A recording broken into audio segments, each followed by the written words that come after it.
Selamat pagi Nana, kita berjumpa lagi ya untuk materi tentang pemberdayaan komunitas berbasis keunggulan lokal, tetapi kita masuk ke dalam materi yang baru ya. Jadi untuk pertemuan minggu lalu Ibu tidak memberikan tugas kepada kalian. Mungkin nanti di akhir pertemuan Ibu akan memberikan tugas kepada kalian ya. Jadi seperti biasanya kita awali dulu dengan berdoa ya Nana ya, sesuai dengan keyakinan kalian masing-masing. Berdoa mulai.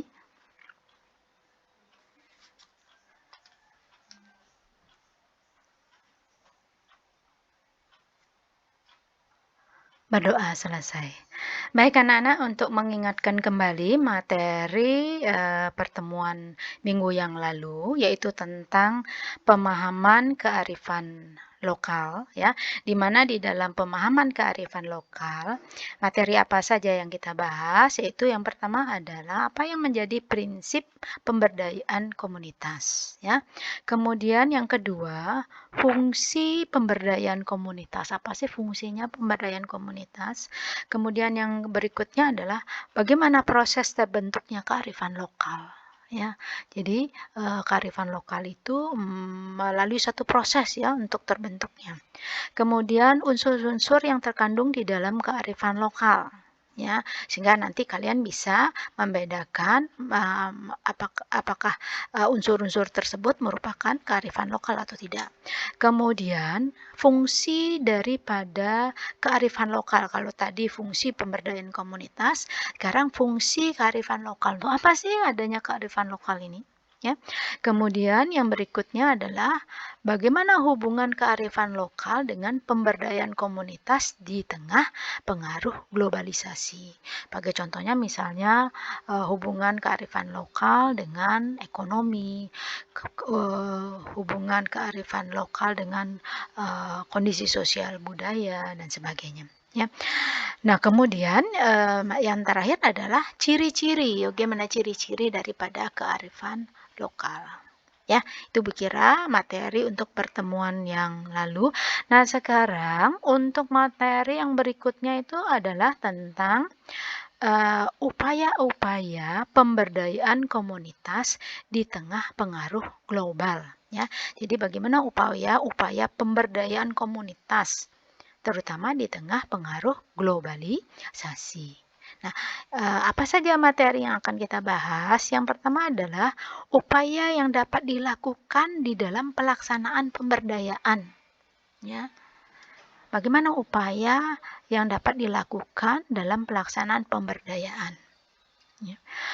Nah, di sini kalau kita lihat upaya yang dapat dilakukan di dalam pelaksanaan pemberdayaan, yang pertama itu yang disebut dengan enabling. Apa itu enabling? Enabling ini adalah merupakan menciptakan suasana atau iklim yang memungkinkan potensi masyarakat dapat selalu berkembang. Ya, jadi di sini bisa dikatakan adanya pemberdayaan menggali potensi masyarakat untuk dapat dikembangkan. Ya, potensi-potensi apa yang ada di dalam masyarakat yang bisa kita kembangkan ya. Jadi kita menciptakan suatu suasana atau iklim yang seperti itu untuk mengembangkan potensi yang dimiliki oleh masyarakat ya.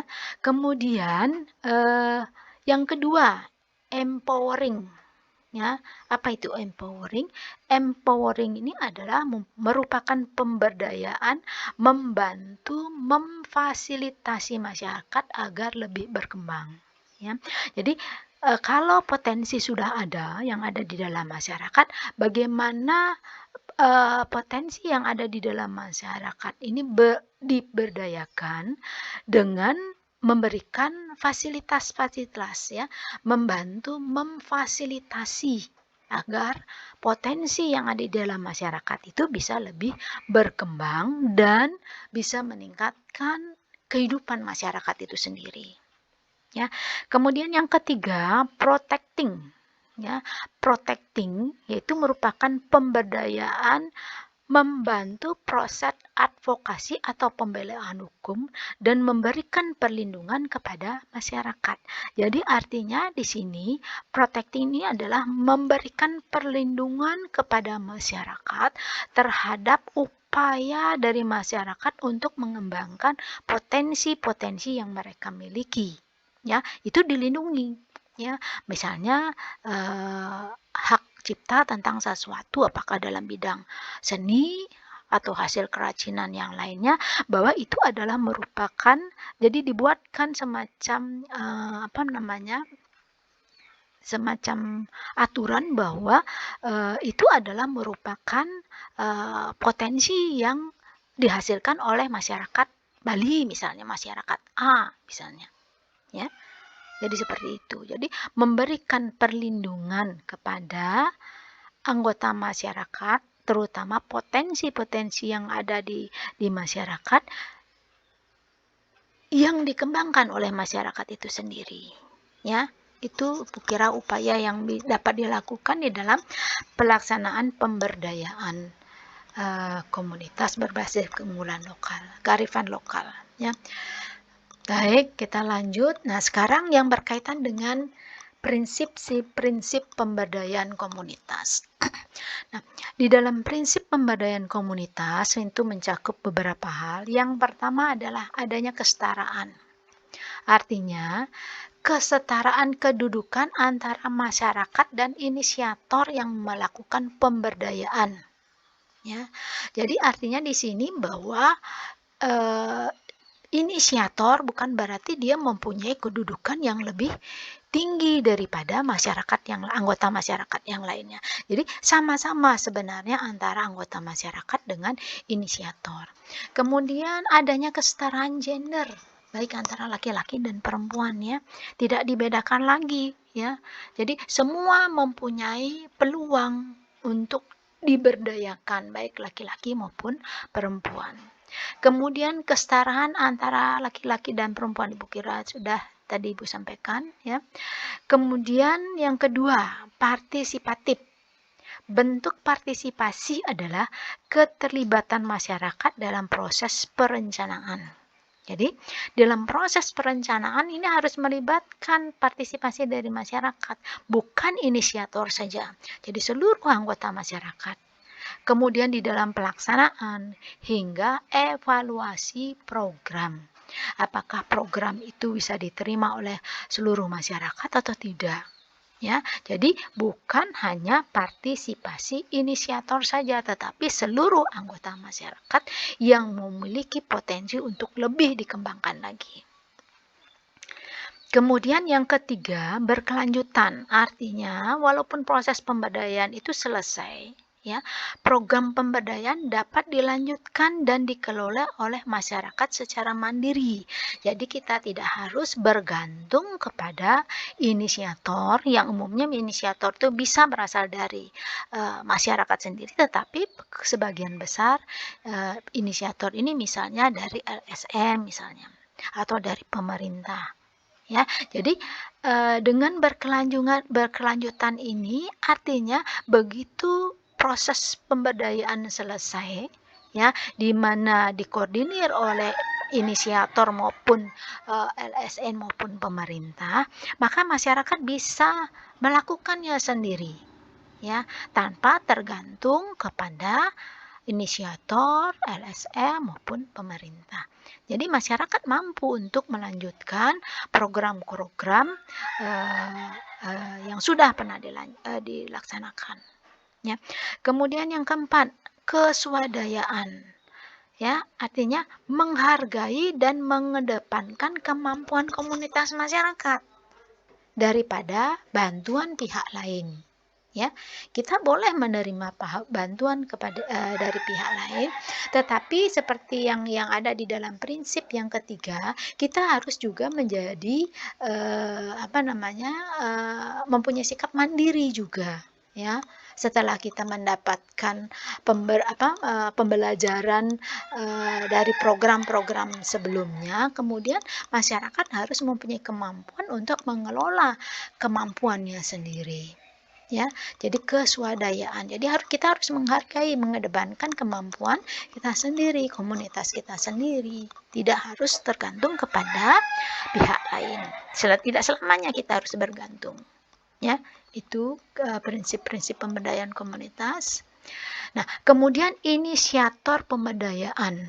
Siapa inisiator di sini? Inisiator itu bisa pemerintah, bisa pihak swasta, bisa masyarakat itu sendiri. Ya, pemerintah karena pemerintah bertanggung jawab atas nasib masa depan dan kesejahteraan masyarakat. Kemudian swasta sebagai contohnya tadi juga Ibu sudah sampaikan LSM, ya, lembaga sosial masyarakat, ya. Kemudian yang ketiga masyarakat, ya. Jadi artinya di sini masyarakat bisa melakukan secara mandiri, ya, karena masyarakat sendiri mengetahui apa yang dibutuhkan sehingga tidak tergantung kepada inisiator-inisiator yang lainnya, ya. Itu karena apa? Masyarakat mempunyai potensi. Sekarang bagaimana potensi yang dimiliki oleh masyarakat itu mereka kembangkan karena mereka tahu apa sebenarnya yang mereka butuhkan. Ya, itu inisiator. Kemudian, nah sekarang berkaitan dengan strategi. Strategi pelaksanaan pemberdayaan komunitas. Jadi ada strateginya. Yang pertama, mempertimbangkan potensi masyarakat. Ya, artinya sumber daya alam dan sumber daya manusia. Potensi sumber daya alam apa yang bisa dikembangkan di daerah mereka. Kemudian bagaimana potensi dari sumber daya manusianya. Ya. Jadi ini merupakan strateginya. Ya. Kemudian yang kedua, memberikan pendampingan secara berkelompok. Tujuannya agar pemaparan program pemberdayaan dapat dirasakan setiap individu. Contohnya petani dengan membentuk kelompok tani, ya, atau pengrajin, ya, dengan membentuk kelompok pengrajin dan sebagainya. Ya. Kemudian yang ketiga, memberikan pelatihan khusus di samping pelatihan utama dengan bekerja sama dengan pihak lain. Jadi ini Ibu kira merupakan salah satu upaya untuk meningkatkan sumber daya manusia, memberikan pelatihan-pelatihan khusus sehingga mereka bisa melakukan mengembangkan potensi yang mereka miliki secara mandiri. Ya. Kemudian yang keempat, mengangkat kearifan lokal. Ya, inisiator atau pemberdaya harus memperhatikan nilai-nilai, norma dan pengetahuan lokal masyarakatnya. Ya, jadi ini yang harus diangkat ya, nilai-nilai norma pengetahuan yang ada di dalam masyarakat, di dalam komunitasnya. Ya. Nah, kemudian itu sudah ada contohnya misalnya dan juga tadi Ibu sudah sampaikan atau pada pertemuan yang lalu juga sudah Ibu sampaikan, masyarakat Tenganan melarang warganya untuk menebang hutan sembarangan karena akan mendapatkan sanksi adat. Ini merupakan norma-norma yang dibuat oleh masyarakat sehingga mereka bisa melakukan pelestarian terhadap lingkungan alamnya. Kemudian yang kelima, memberikan bantuan sarana dan prasarana sebagai langkah awal, ya. Masyarakat perlu mendapatkan bantuan walaupun diharapkan mandiri. Jadi sarana dan prasarana ini merupakan bantuan awal. Berarti untuk selanjutnya diharapkan masyarakat bisa mandiri. Kemudian yang keenam, melaksanakan pemberdayaan secara bertahap. Ya, maksudnya apa? Pemberdayaan masyarakat bukan merupakan proses yang instan. Ya, sehingga perlu dilaksanakan secara bertahap. Ada perencanaan, ya, perencanaannya jadi apa saja yang akan dilakukan, ya, jadi terprogram, ya. Kemudian ada tahapan-tahapannya. Kemudian bagaimana perencanaan itu pelaksanaannya dan setelah itu baru melakukan evaluasi terhadap pemberdayaan masyarakat. Ya, bagaimana masyarakat memberdayakan secara bertahap tadi, ya. Itu kira jadi ada perencanaan, ada pelaksanaan, baru melakukan evaluasi bagaimana hasilnya, ya. Kemudian, nah sekarang proses proses pelaksanaan pemberdayaan, ya. Nah, kalau tadi strateginya itu mencakup, kalau kita perhatikan, strategi yang terakhir itu ada perencanaan, ada pelaksanaan, ada evaluasi.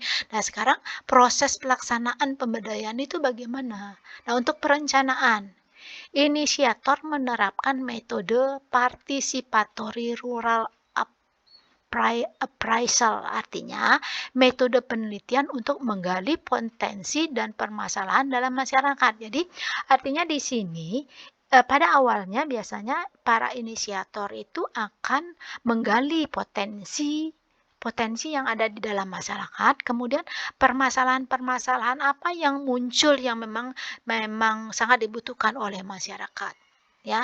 Nah, ini ada terbagi menjadi 3 tahapan, sosialisasi awal, mengenali mengenali masyarakat, kemudian pemetaan swadaya. Sosialisasi awal menjelaskan tujuan kegiatan itu untuk apa, ya. Kemudian memberikan gambaran umum dari kegiatan kepada anggota komunitas maupun anggota masyarakat. Kemudian yang kedua, mengenali masyarakat, ya, dengan cara melakukan penelitian tentang karakter masyarakat. Bagaimana sih karakter masyarakat? Kelebihan yang ada di dalam masyarakat maupun kekurangannya, serta kearifan lokalnya. Ini sangat penting ya mengenali masyarakat, sehingga inisiator tidak salah di dalam melakukan tindakan. Ya. Kemudian yang ketiga, pemetaan swadaya.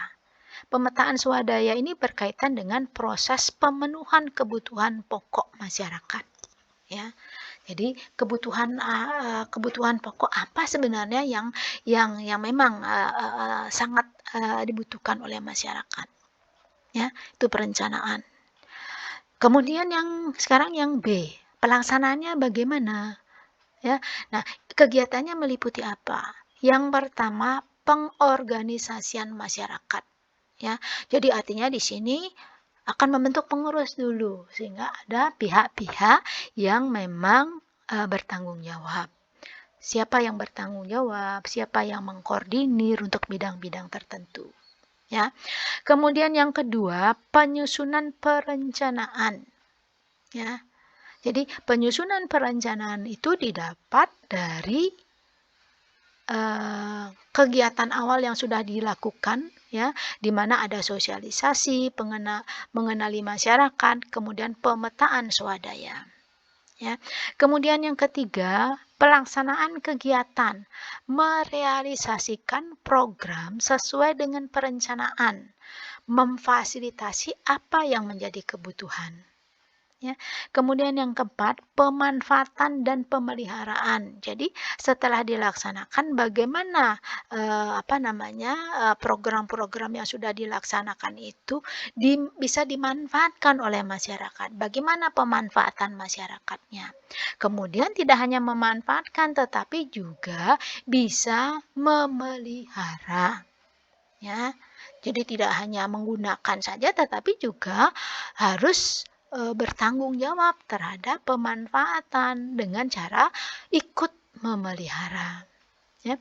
Kemudian yang kelima itu adalah evaluasi. Evaluasi ini adalah untuk mengukur tingkat keberhasilan apa yang sudah direncanakan, kemudian apa yang sudah dilaksanakan baik oleh inisiator maupun oleh anggota-anggota komunitas maupun masyarakat. Jadi harus ada evaluasi untuk mengukur tingkat keberhasilan. Jadi kalau kurang berhasil, evaluasi lagi apa kira-kira dari unsur yang mana yang harus lebih dimantapkan lagi. Ya. Nah, kemudian program pemberdayaan komunitas melalui kearifan lokal. Yang pertama, pemberdayaan komunitas dalam masyarakat tradisional. Ya. Jadi pemberdayaan komunitas dalam masyarakat tradisional, ya. Jadi program pemberdayaannya seperti apa? Kemudian pemberdayaan komunitas dalam masyarakat yang modern, ya. Potensi-potensi apa yang ada di dalam komunitas masyarakat modern maupun masyarakat tradisional, ya. Nah, itu Ibu kira merupakan materi yang terakhir, ya. Jadi ini, Ibu berikan soal latihan, silakan kalian kerjakan di buku, catatan ya, silakan kalian buat di buku catatan, kemudian nanti kalian, eee, kirim ke Google Classroom, ya. Nah, sebelum Ibu akhiri mungkin juga Ibu ingatkan kepada kalian, karena ini merupakan materi terakhir, tolong untuk pertemuan berikutnya kalian pelajari materi bab 4 ini, Ibu akan memberikan ulangan harian, ya. Ulangan harian, jadi, pertemuan berikutnya anak-anak ya. Baik ya. Jadi sebelum Ibu akhiri juga Ibu ingatkan jangan lupa untuk mengisi daftar hadir. Nah, kemudian kita tutup dengan berdoa dulu sesuai dengan keyakinan. Berdoa mulai.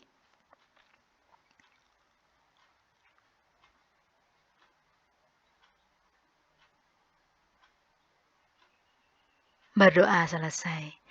Berarti untuk sisa-sisa waktu, pertemuan berikutnya, nanti kita akan lebih banyak dengan, latihan soal-soal dan pembahasan soal-soal terutama, karena kalian kelas 12 akan menghadapi ujian sekolah ya, jadi kita akan lebih banyak, berlatih soal-soal ya.